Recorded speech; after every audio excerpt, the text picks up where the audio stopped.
Justice and violence are the two most important concerns around the world.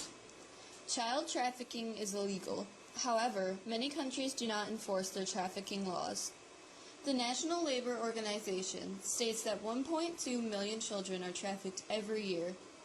Teenagers at work are easier to be trafficked because they are hired with false promises. Some signs of a child being trafficked are working excessive hours, knowing little of their whereabouts, and/or showing strange or unusual behavior. Countries should provide programs to help those who have been trafficked before and to those who believe they are being trafficked.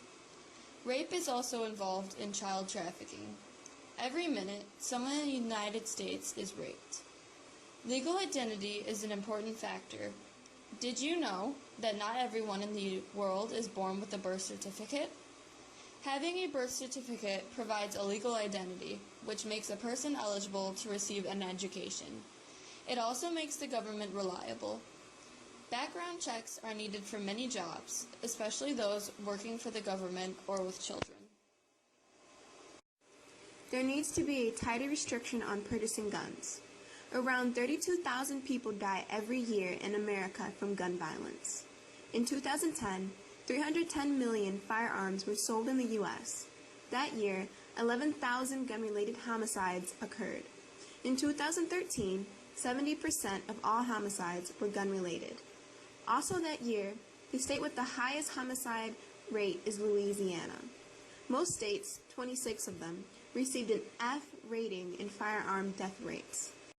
This catastrophe is causing cities to look like war zones. These murders are due mostly because there is no strong law enforcement in place. The common factor these cities lack are good relationships between the people and the law enforcement. In many cities, the law enforcement is either corrupt or scared of their own people. Another big problem is the use of drugs. There are over 4.5 million drug sellers in America and in the world.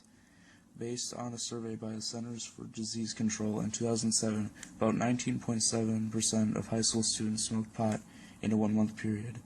In Europe, 15 to 16-year-olds suggest that the use of marijuana varies from 10% to 40%. The two largest uses of marijuana for teens are in the UK and France at 38%. About 570,000 people die annually in America because of drug use. In Iran, the use of heroin is at 14% per capita, making it the largest use in the world.